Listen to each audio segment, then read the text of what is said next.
starting lineups we had for Easton, although there was 4 or 5, so not sure how telling that is.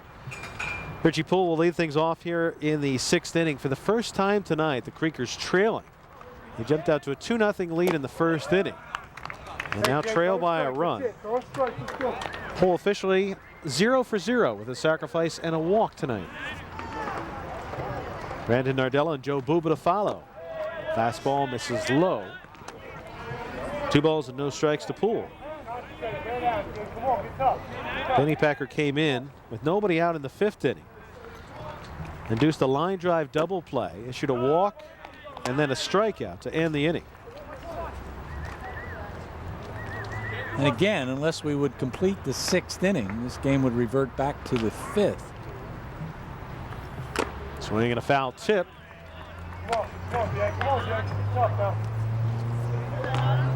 So the Creekers not only have to score here, Chris, but they have to do it rather quickly. Big cloud hanging over right now. Foul out of play. Well, if the Creekers put a rally together, you start visiting the mound and make a pitching change or tie your shoes a few times. Tell a quick story that I think I've told before, but maybe not everybody heard. Curveball called, 3rd strike. Nice curveball by Pennypacker to freeze Poole, and there's one out here in the 6th. I was playing on a team as a teenager. In fact, a teener league. Look at the pitch here that is called strike. And we had not won a game. We were 0-11 at the time. And we had ourselves a 5-run lead in the 5th inning, and it was obvious that a storm was approaching and approaching rather quickly. So our manager sends us up and tells us to strike out, swing it in. So they're throwing the ball real high, so we don't swing, and we're jumping up and trying to and swing at it and swing it.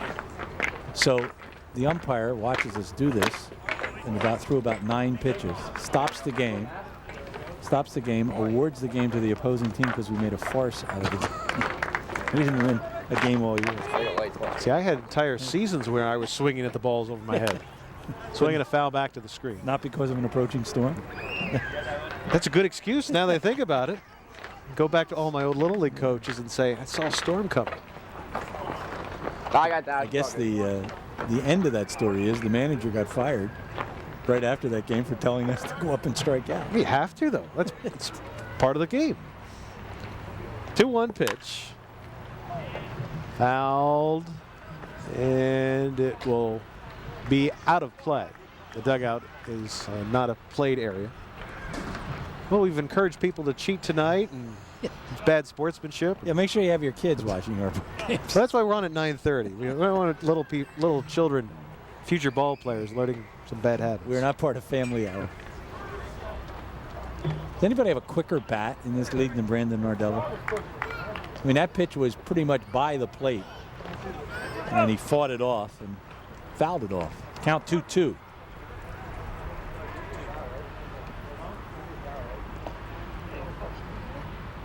Wind to the 2-2 pitch, and this is low. He'd love to get on. He's got some speed. Actually, it's a great point about bat speed because several of the Creekers. I mean, Borden has good bat speed.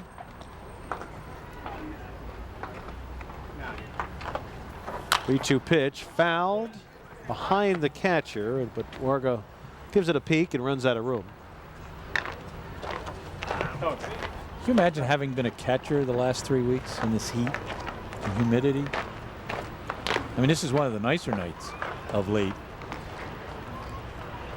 Those poor guys probably lose about 10 pounds minimum. And something we talked about last week, a lot of the teams are good enough now that they have 2 capable catchers, so you can rotate, which helps a little bit. Here's a line drive foul down the first base side. Getting out of the way was Justin Reese. Here again, another example of his quick bat. Justin Reese is almost the victim of it. He can hit. Pennypacker ready once again. The 3-2 pitch. And he takes it for ball 4. Nardella has been on 3 of the 4 times He stepped in the batter's box tonight. 2 hits and a walk. I don't think anybody was sure what that call was going to be until the call was made. I don't know if we have another look at it. But Nardella flinched a little bit. The pitcher flinched a little bit. And everybody was waiting for the call by umpire Dave Claudio. Take a look. It's outside. Good call. So Joe Buba steps in. He's walked twice and he scored a run. He's also grounded out to third. We'll see if Nardella is going to take off here. Down by a run. 1 out here in the 6th. And a righty on the mound, not a lefty. And the ball gets by him, so he will advance to second on what might be a pass ball because it looked like Warga had leather on it.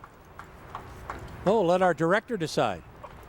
Chris I, a former catcher, and we'll let him make the call here. He's never called a pass ball in his life. That is a wild pitch. Yeah, he had to move for that and couldn't block it. So a wild pitch gives Nardella second base. He's in scoring position. 1 out. Zaya would have stopped it. And then thrown wild to second. Abuba will, at the very least, try to hit something here on the right side. Starting to get a gut feeling this is going to be a tie game. They come in at the corners expecting a bunt, but no sign of the bunt as the pitch is a called strike. Boy, I don't know whether I'd be bunting here with 1 out. Miller and Deemer both crept in. And now they are going to stay back even with the bag. And that pitch is low. 2 balls and 1 strike to Buba. Josh Butler waiting on deck. Middle of the order for the Creekers. The 3 and 4 hole hitters are a combined 0 for 6. They have not faced Pennypacker in the game. They've yet to see him.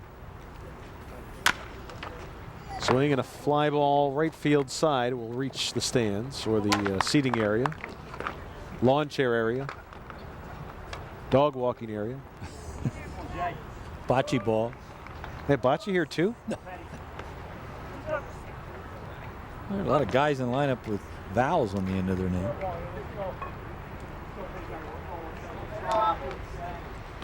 Pennypacker stretches, checks the runner. 2-2 pitch. Swing and a miss at a curveball. Boy, he took a lot off the slider and put it on the outside part of the plate, and Joe Buba could do nothing but wave as the 3rd strikeout by Pennypacker. He's done a nice job in relief so far. That was off the strike zone, but it broke late. Buba couldn't hold back. So Butler will step in, 2 strikeouts and a fly out to right field. Bad news for the Creekers, as we mentioned. Middle of the order guys are 0 for 6, but the negative side for Easton is they're just about due for something.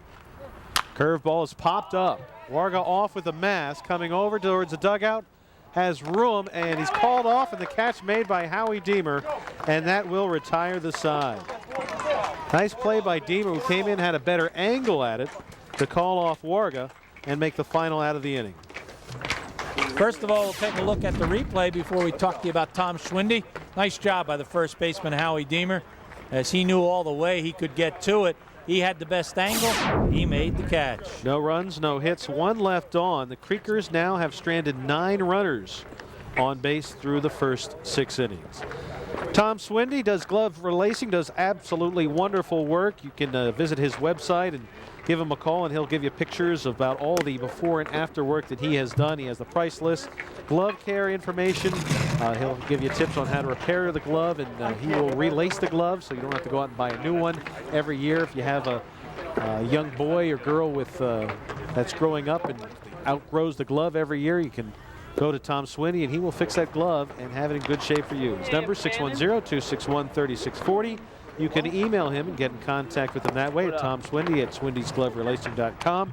He's located in Northampton, so give him a call and find out about all the great tips for glove care, and he will repair your torn glove or relace your glove for you. Easy to emphasize, Chris, the importance of this ball game as the Creekers at 15-7-2. They're 1 game out of first place with the Royals. The Falcons at 13-9 are just 2 games behind the Creekers. And that would turn into one game if their lead holds up. But boy, everybody else is chasing those top 4 spots, as the Dodgers now just a half a game out of a playoff spot. And the Orioles, we know they can get hot. And because of that, they have themselves in a position. So nobody really out of this. They can all get it done. I know. Eric Bohm will lead things off here in the bottom of the 6th inning. Easton working with a 1-run lead. So there he stays out on the mound. Was cruising along through the first 4 innings before giving up 4 runs on 5 hits in the 5th. And it all started with a leadoff walk to Eric Bohm.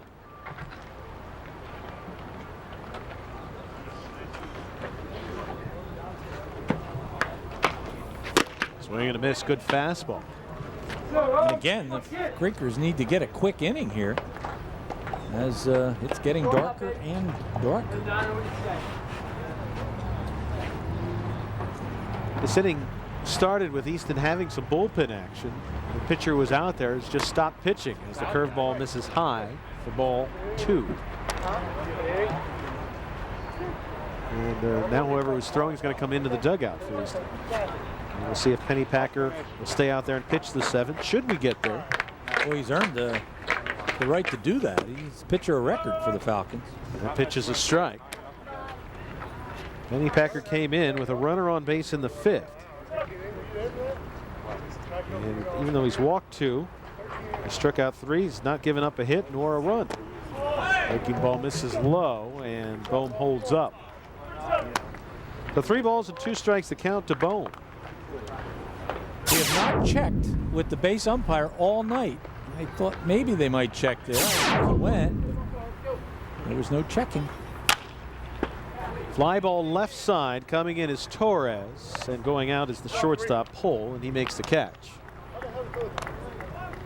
So 1 out here in the 6th for Turner.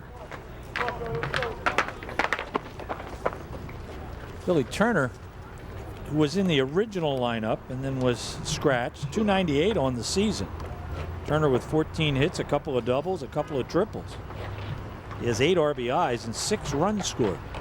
He's been very productive this season. First pitch is over for a strike.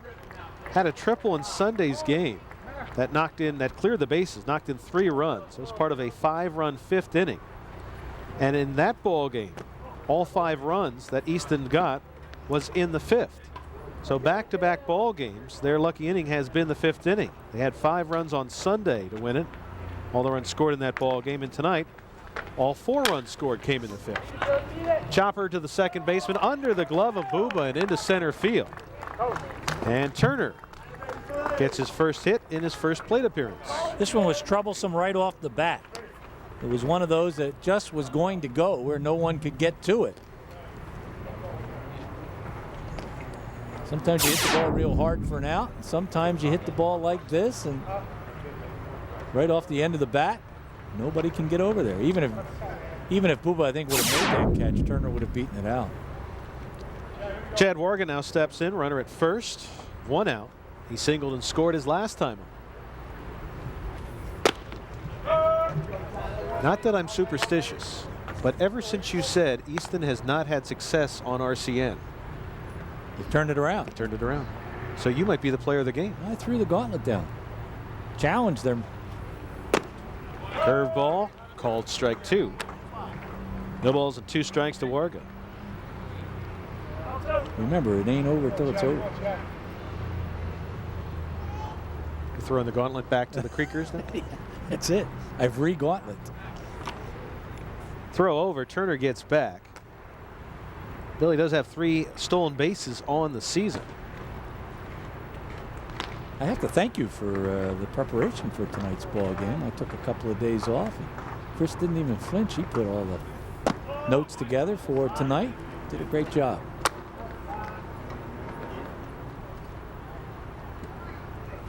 And pitch missed low. As we said, managers have to deal with work schedules and everything, so there was only, 4 changes to the lineup I gave you. Runner takes off. Ball hit in the hole and under the glove of Pohl and into left field. Moving up to third is Turner. And the throw will come to second. It's a hit for Warga. Runners at the corners and one out here in the 6th for the Falcons. Now that's a nice piece of managing or co-managing or whoever made the call. Probably done by Keith Tone down at third base. They start the runner, and that means he's going to get to third base as that ball gets through. And now they've got an insurance run sitting down at third. And you saw on the replay there, Booba, the second baseman, covers with a right-handed batter hitting, but having that runner in motion got him up to third base, and also a little bit of indecision. Shortstop peeking over at the runner and might have helped the ball squeak through. Matt Monty will step in. Knocked in a run his last time up with a single and later came around to score. All part of that 4-run 5th inning.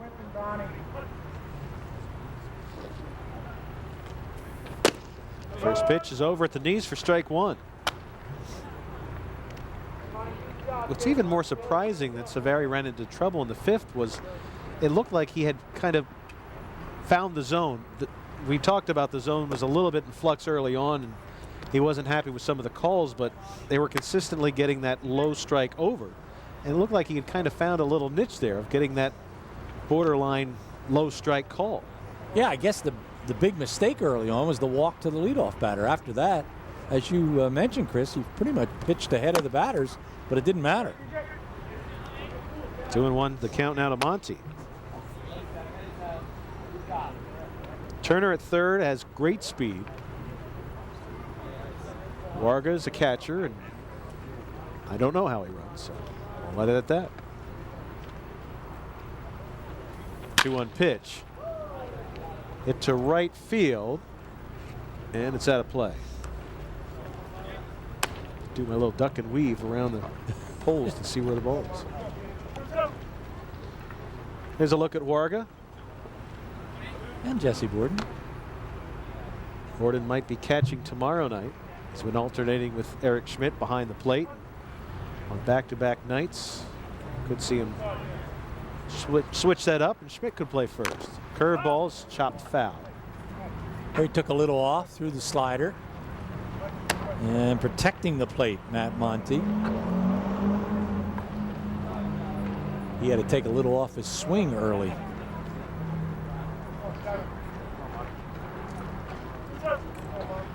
Brian Del Rosso had a triple, knocked in 2, waiting on deck.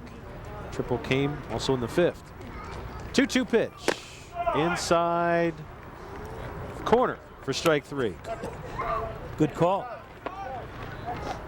Umpire Dave Claudio, you could hear him call the strike, but he didn't move the arm. Watch. It's a good pitch. Yeah, right down the heart of the plate.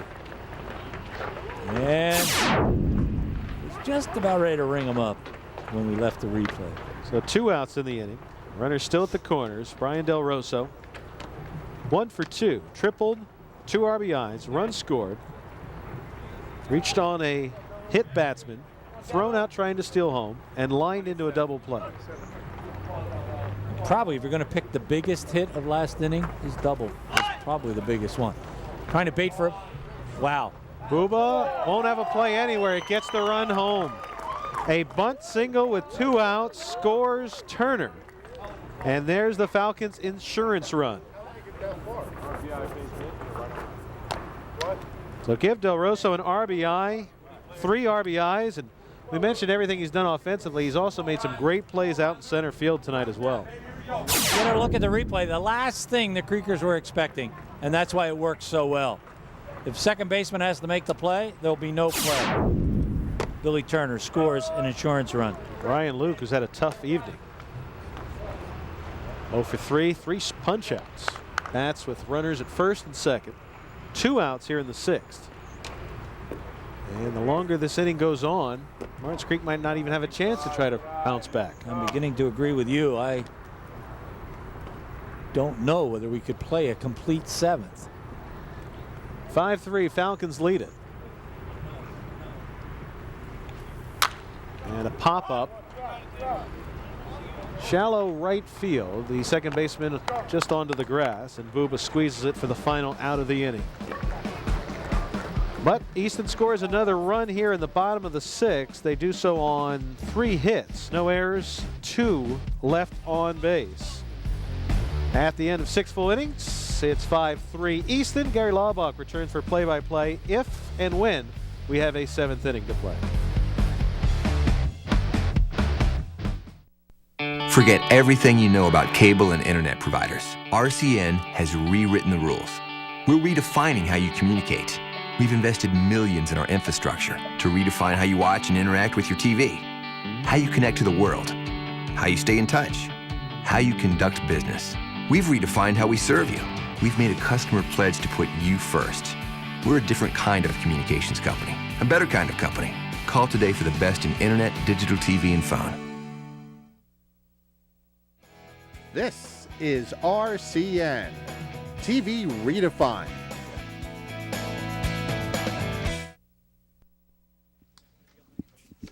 Welcome back, Gary Laubach and Chris Michael, as we get ready for the top of the 7th. The challenge for the Creekers here is they need to score 3 runs and complete the 7th inning.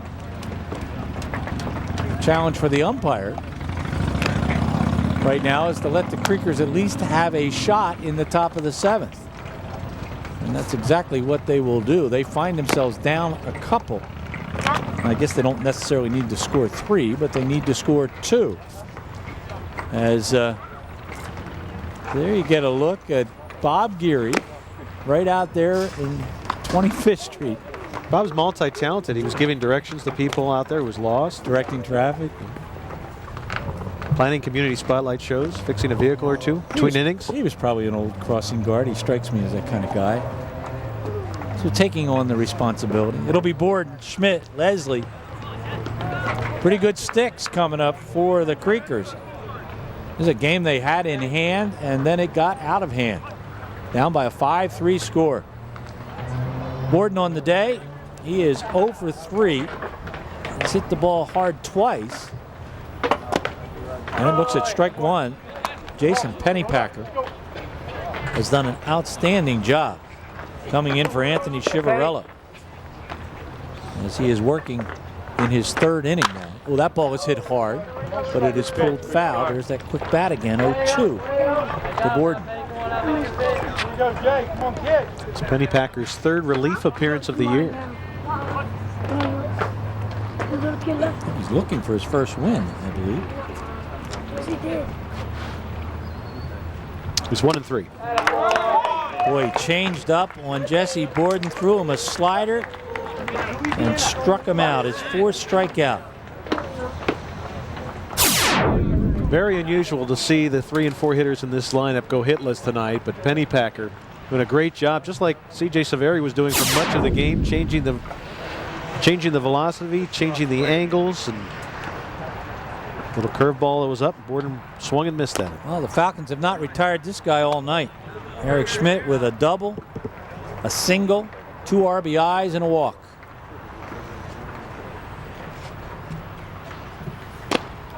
Low, 2-0.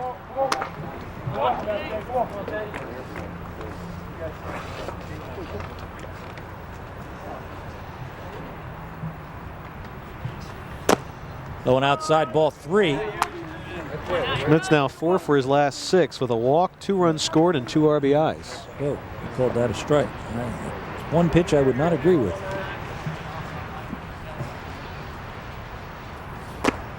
There's a strike. 2-2. Well, down by 2 runs, it changes your philosophy a bit here. You got to try to work the count and try to work your way on. Try to make the pitcher work and try to set up the next batter to be the tying run. In the dirt, stopped by Wargo.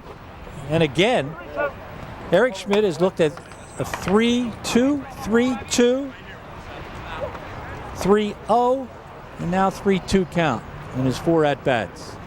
He walked on one of them, got base hits on the other 2.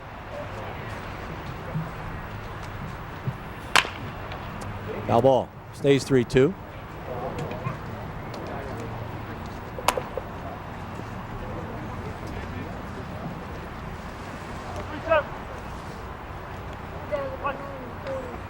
Creekers have the Giants tomorrow. The Falcons have the Braves. both teams. Well, the Falcons will be away. The Creekers will be at home. Up 4 times, on 4 times. That's the 3rd walk issued by Pennypacker. So the tying run will come to the plate. Here's Brandon Leslie. He's 1 for 3 on the night. Fly to right, single to right, and lined into a double play. Normally when you're on the road, they'll say that you don't play for the tie, you play for the win. But I think I disagree here with the circumstances and time running out as far as daylight. I think you'd just be happy to try to get a couple runs, tie things up, and make sure you get through this inning, and then escape here with a tie. Yeah, they don't play the ties over. They just call it a tie, and it basically is meaningless in the standings.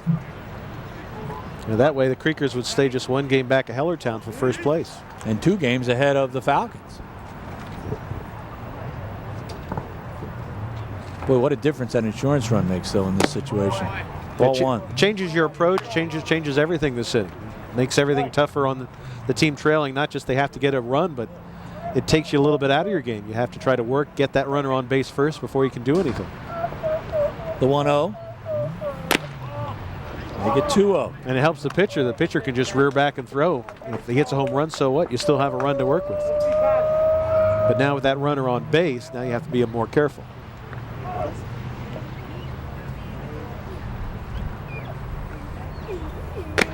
Two-1.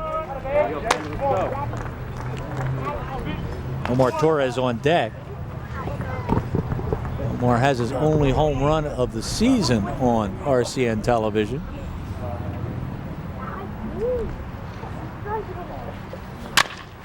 Down to short. Picked up. And Luke will complete the double play. Luke to Turner to Deemer.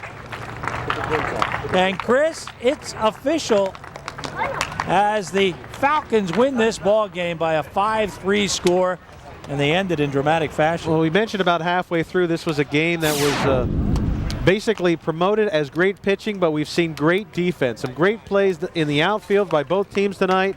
A couple line drive double plays, and that was the more routine 6-4-3 double play, but it was well turned. Luke, a nice field, set up Turner at second base, who made a nice pivot, and then a nice throw over to first to get Leslie at first base to end the ball game. There you see the Creekers' numbers: 3 runs on 5 hits. They committed 1 error. They left 9 runners on base in the ball game. And for the Falcons, 5 runs on 9 hits. They had 9 hits in the ball game, not 6.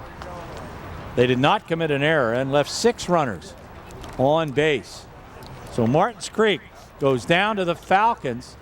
So the Falcons' record now goes to 14-9. The Creekers go to 15-8-2, and just 1 game separates 2nd and 3rd place. All right, it's time for our starters player of the game. And what a game, no matter whether he's in the field or with a stick, by Brian Del Rosso. First of all, with the leather. Then he hits a solid shot for an RBI double. Brian Del Rosso on the night, 2 for 3, 3 RBIs, and a run scored. He is our starters Riverport player of the game. Chris and I, go ahead, Chris. Oh, I was just going to say, did a great job bouncing back. Remember, he started the game a little dubiously, getting thrown out at the plate, but battled back, didn't let it affect him, made some very nice plays out in center field, and then came back with that key hit in the 5th inning, a 2-run triple, and then came in to score what I believe was the go-ahead run. Chris and I will be back with you next Tuesday night. Our Blue Mountain League game of the week will be from Bryfogle Park as the Hawks will take on the Braves. Please join us for that one. My thanks to Chris Michael, Chris Zaya, all the Chris's on our staff. There's plenty of them. And everybody else on the RCN television team for a job well done. Good job by the coach tonight. He was with us in the truck. So for all of us, thanks for watching. I'm Gary Laubach. Good night, everybody.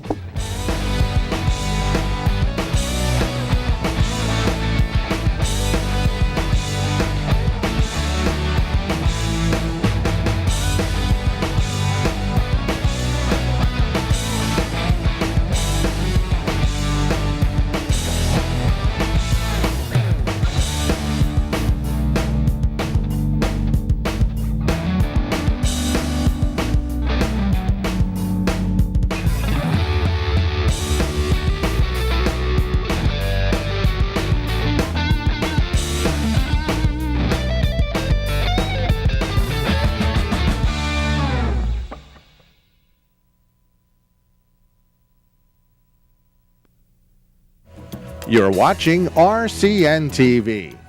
RCN TV has provided award-winning local programming for more than 40 years to viewers in the metropolitan Lehigh Valley area and to viewers in the suburban Philadelphia region of the Delaware Valley. Viewer comments are always welcomed on programs originated on RCN TV.